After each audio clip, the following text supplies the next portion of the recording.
Welcome to iAMradio broadcast number 6.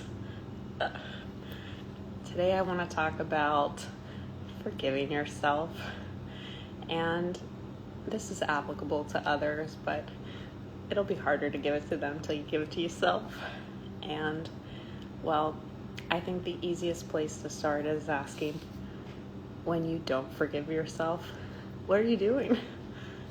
Let's say that you did some stupid shit, and I've been blessed to do a lot of stupid shit, and some of the stupid shit I did was really hurtful to other people, and it's not because I was trying to be, I just really didn't know what I was doing. And I think that's true for most. If you knew you were hurting someone else, if you knew the ways that you were hurting someone else, you probably wouldn't. And even if you kind of know, you really don't. Because again, if you did, you probably wouldn't. And similarly, I think it's fair to offer that to other people who have hurt you. What I was going to talk about, hey everybody, full house, relatively speaking. What I was going to talk about was transparent conversation, but I think that's a lot easier when you have forgiven yourself.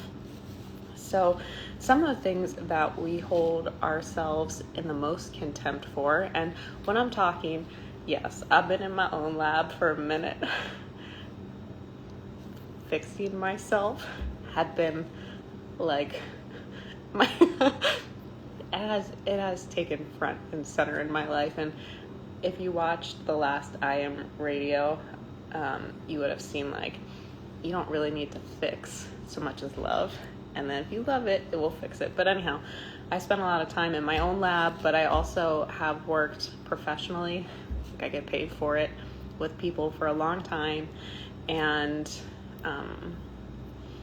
just this part of change since 2016. So when I'm sharing these things with you, they have like a theoretical component to it, but it's also very grounded. Like, I've seen this play out in lives over time, so it's not just like stuff I read in books. I have studied a lot, but this is like stuff that's been tested. So for me to share it on this channel, it's already been in production for a while. I share things that I'm working on personally, so kind of the edge of myself on Intergalactic Hotline. So if you're interested in those notes, go over there. But if I'm talking about over here, I'm not like making it up. At the same time, I do encourage everybody to be their own expert, and there are within the population, everybody functions differently, and I'm working with the subset of people who resonate with, all the like facts about facts, and stats, facts about stats, stats about facts, which is to say, okay, so when I make a statement like we, it's like from what I've seen. So from what I've seen, the things that people hold themselves in contempt about the most are generally the things they've done out of their own pain. So something happened to them, and consciously or unconsciously, it had an effect. They leave or go beyond that situation, and then they act from that place. For example, if you had some things happen in your childhood environment or your early adulthood that taught you that maybe you can't trust people, or you're not worthy, or when you say no or have emotions, nobody cares, or you learn these certain things, and then you go out into your little life and you act from that place. And when you're acting from an impoverished idea, which is one that was learned in fear and not love, you're likely doing some damage to yourself or somebody else. As you come to meet your life, and you see these things that you've done to yourself and possibly that you've done to others, you might feel some type of way about it. And that way might be guilty or ashamed or embarrassed, or like you're not good enough, and like, who are you now to be happy with that? Does anybody know what I'm talking about? Hello, lovely. Hello, loves. So great to see everybody. This shows up. Okay, so the first question I asked was like, what are you doing when you're not forgiving yourself? When you are holding yourself in contempt, you're punishing yourself. And punishing yourself can happen consciously or at a deeper level. Consciously would kind of be reciting what you've done wrong or how you can't trust yourself. Unconsciously would be staying away from situations that you're afraid that you'll fuck up or that you don't feel good enough for. So when you are kind of when you haven't forgiven or let go of some of the errors that you've made. Oh, my mom gave me good feedback the other day. She's like, you need to point out when it's a point. So my first point 1, is ask, when you haven't forgiven yourself, are you achieving your main objective? Point 1, why are you self-punishing? Is it doing what you think? Generally, if we're in that place, it's because we don't want to make the same error, and we want to make sure that the people that we hurt know that they hurt them. Okay, well, why? Well, so that there's not more pain. Well, okay, so by holding guilt and shame and not fully growing forward and not being your biggest and brightest self, are you really achieving those aims? And I worded it kind of screwy, but the point is, if you actually unpack that box, you'll see that by allowing yourself to stand fully in your power, and this doesn't mean that you don't acknowledge what didn't work. It doesn't mean you don't apologize. It doesn't mean you brush other people's emotions under the rug. It means that you stand up to all of it and you say yes. It was. You make space for the other person. If there's that's still a thing, you make space for yourself, and you bring the emotions to you just let them air out. And then after that, it's okay to let it go, because when you let it go and you're not under your little rain cloud anymore, then there's more of you that's present to do good and be good and demonstrate awareness in the areas where you didn't have it before. This is and was a cheeseburger. Yeah, it was, girl. Okay, all right, so point 1 is ask, in not forgiving yourself or not letting someone else forgive themselves, what is a good point? What are you achieving your main objective? What is your main objective? I think I said this on the last iAMradio, but it's real silly when you start to get in here and ask these kind of questions, because most of the things that we're doing are opposite of what we think they do. So in self-punishing, are you really correcting what's wrong, which is pain, fear, misperception, and lack of awareness in the world? Rhetorical. It's rhetorical. Point two.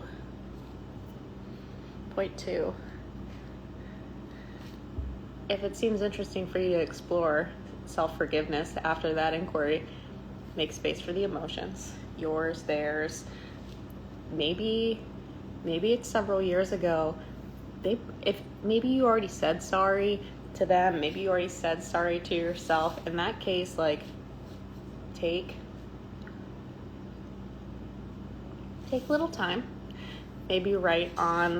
Maybe put 4 circles or 6 circles on a wall somewhere and let these equal days. And for 4 or 6 days, just make space to feel and say all right, I'm going to let myself feel as bad as I need to know that I felt as bad as I possibly can so I can let this go. Or as sad or frustrated. Generally, when we're dealing with something like this, what's there is grief. It's sadness. It's sadness that we lost something or we messed up an opportunity or we think we did. And just letting you grieve what didn't happen because of the errors can be really helpful. So point one was ask, what are you doing by holding yourself out of forgiveness and in contempt? Point 2 is make space to feel. Feeling sucks at first. at first. It's uncomfortable. I have to check my science here, but I want to say that the part of the brain that registers physical pain also registers emotional pain. And so it's like, do I want to think about it or do I want to feel about it? If I think about it, then I don't have to feel it, so I'll think about it. But unless you feel about it, you're going to be thinking about it in really weird ways unconsciously for a minute. So step 2 is make space to feel. Step 3. Does anyone have any guesses? I didn't have it written out. I forgot until I got started that my mom was like, you need to delineate when you're moving from segments. So I think point 3 would be make space to imagine what would happen if you weren't busy beating yourself up anymore. If you had more energy because you weren't holding you underwater, what might you do? And what's real funny is you might hold yourself in contempt so that you don't have to answer that question. It's way easier for our minds to stay in the familiar, even if it's uncomfortable, than contemplate the unknown and to take risks into messing up more stuff. So step 3 would be allow yourself to imagine if you were brighter, shinier, happier, more confident again, what you might do. What might life feel like if you didn't have your rain cloud? If you trusted yourself. Oh, okay, this is a big one. My 4th and final point is trusting yourself. I think in most of these instances, from what I've seen, the thing that hurts the most is that we learn to not trust ourselves, and we're afraid that we'll hurt ourselves again or we'll hurt other people. And because of point 4, lack of trust in self, that being impoverished or compromised, you can really get stuck. You can get real stuck and not going forward because of the fear of not being able to trust yourself. That is also something that if you pop the hood on, you'll likely see that in some ways you kind of knew things were a little off, and you kind of can see that where you are right now, those things wouldn't happen. And it's not because you can think out all the possibilities. Trust is a real-time thing. It's feeling like, is this on? Does this feel off to me? If you've been trained or talked out of your this feels off to me feeling, it can take a little bit for you to come to find it again. But if you can, and you can, start to practice noticing that you can sense things and that you do trust, and it doesn't have to be sense like, I'm going to get mail today. It can just be, again, just that little subtle nah, I don't know.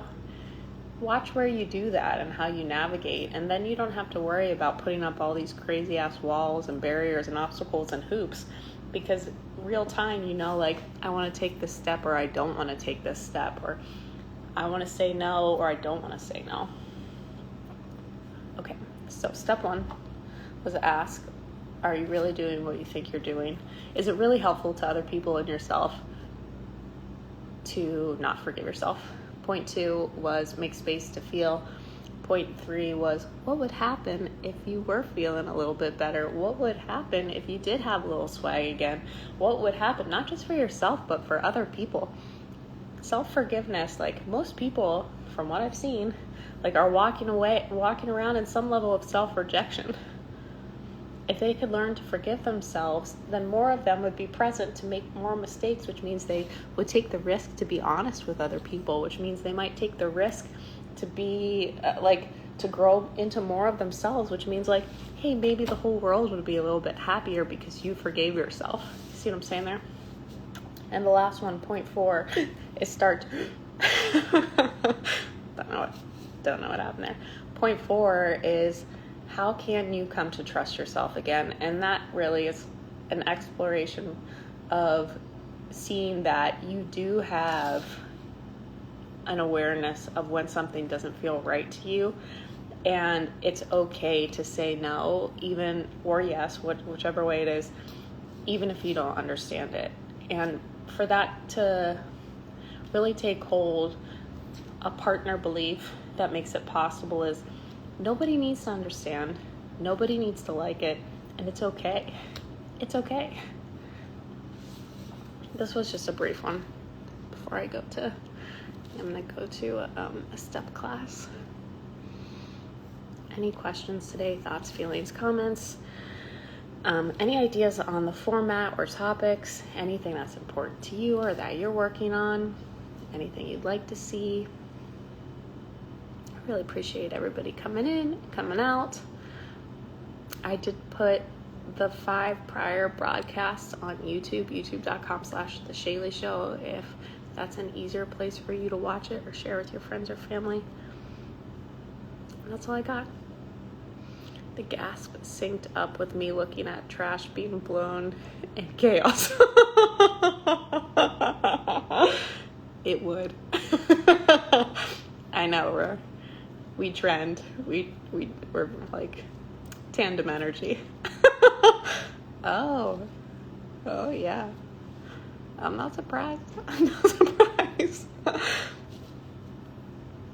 I don't talk about this stuff a lot. Okay, I'm going to drop that old story. When you're present to your personal experience and you're not hiding in your thoughts, you can feel a lot of stuff. And you have experiences you wouldn't think are possible because you were too busy thinking that are like that. And you can be, or I know people, and I know other people who have similar experiences, be wildly and strangely connected to things you can't understand. It's beautiful.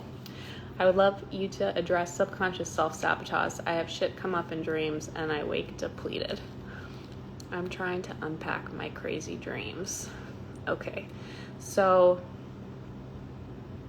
are you self-sabotaging in the dream, or do you think that your self-sabotage is shown in the dream?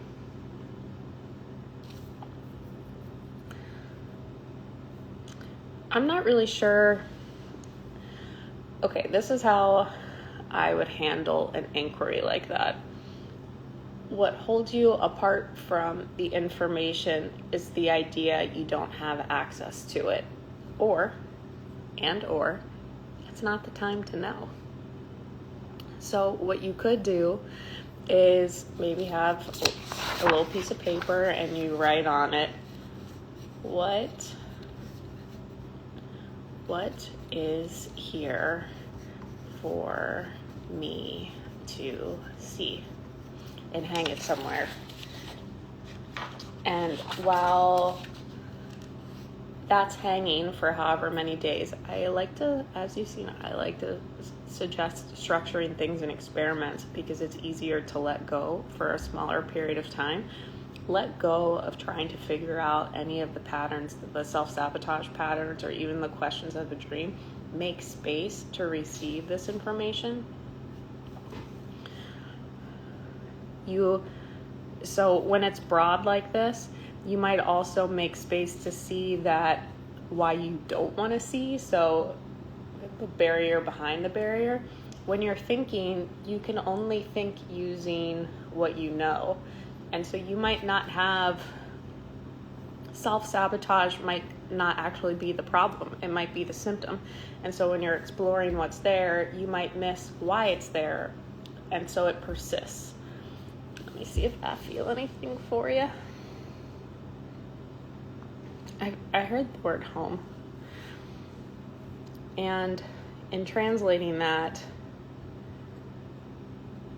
when I hear it in my head, it's usually around connecting with myself and divine energy, like what I perceive to be real and true. So maybe you run from that. Maybe you run from who you really are. It's like my waking life is good, but my dreams are people not seeing me. That's interesting. What would it feel like to let that be not an adventure, but kind of like an exploration of what that experience is like, and then see where that experience would be support, or that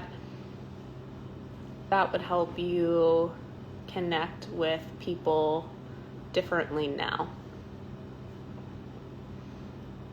Are you not seeing people, maybe? Maybe that's a tough one. I don't have, with the dream stuff,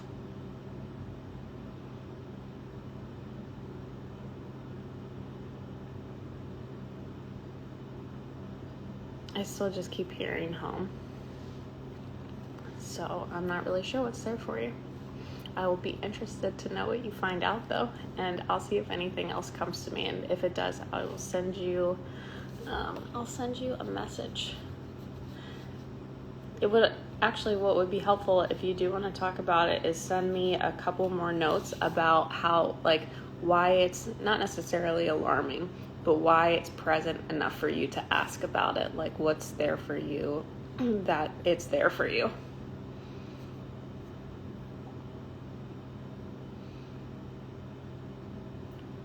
Super subconscious. Yes, please do. All right, that was all I had for today. I wanted to keep it brief. I really appreciate everybody coming out and for your comments and your questions.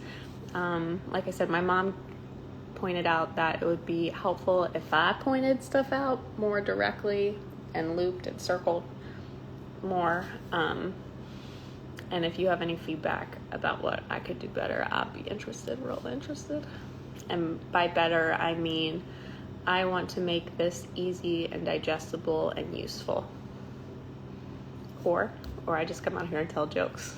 Either one. Yes, hard to type and put in context here. Yeah, just send me some messages.